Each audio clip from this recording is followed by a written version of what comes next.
दुसऱ्या ताटातला घास खाऊन किंवा खांद्यावर हात टोकून गोड बोलून मतं मिळत नाहीत. मतं मिळण्यासाठी विकास कामं करावं लागतात.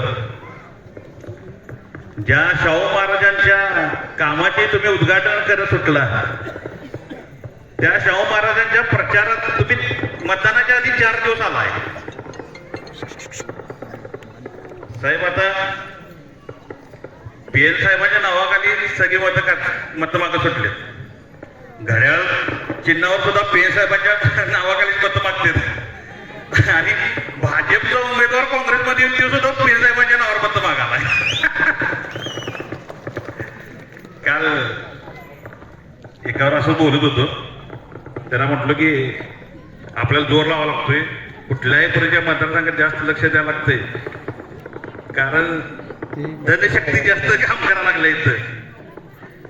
तर ते काय म्हटलं, नरके साहेब आहेत आणि आबाजी म्हणल्यावर काय टेन्शन नाही. मी म्हटलं नरके साहेब आणि आबाजी आपली ताकद आहे, काम आपल्यालाच करायला लागणार आहे.